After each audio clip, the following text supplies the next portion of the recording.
যে শিরক সম্পর্কে আল্লাহ তাআলা কোরআনুল কারীমে বিভিন্ন জায়গায় বলেছেন।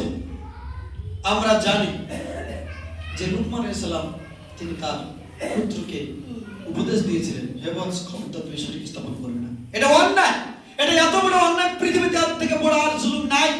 সুতরাং হে আমার পুত্র, তুমি শুনে রাখো, খবরদার আল্লাহর সাথে শিরক স্থাপন করবে না।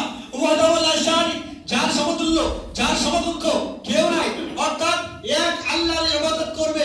আল্লাহ ছাড়া পৃথিবীর কোনো ব্যক্তি কোনো কিছু ইবাদতের যোগ্য নাই। আল্লাহু লা ইলাহা ইল্লাল্লাহ, আদম সন্তান, আমি রব, আমি ছাড়া তোমাদের ইবাদতের যোগ্য কেউ নাই।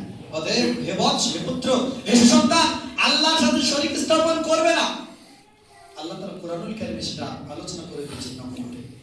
অনেকে বলেছেন যে এটা লুকমানের বাণী, আবার অনেকে বলেছেন এটা সরাসরি আল্লাহর বাণী, কিন্তু প্রসিদ্ধ হাদিস দ্বারা বর্ণিত বিশ্বনবী তিনি বলেছেন এটা লুকমান আলাইহিস সালাম তাসলিমের বাণী।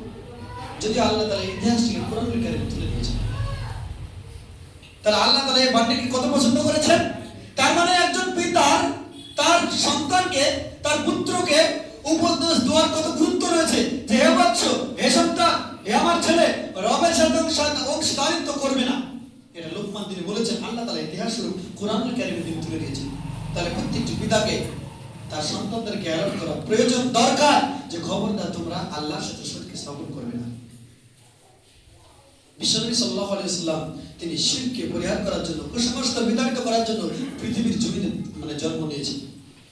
নবীজি তিনি হাদিসের পরিভাষায় ডাক্তার হিসেবে বলে দিয়েছেন যে আমাকে তৈরি করা হয়েছে, তো ব্রেন করা হয়েছে, পৃথিবীতে বানানো হয়েছে কুসংস্কারকে লাথ মেরে ভেঙে কবর দেওয়ার জন্য।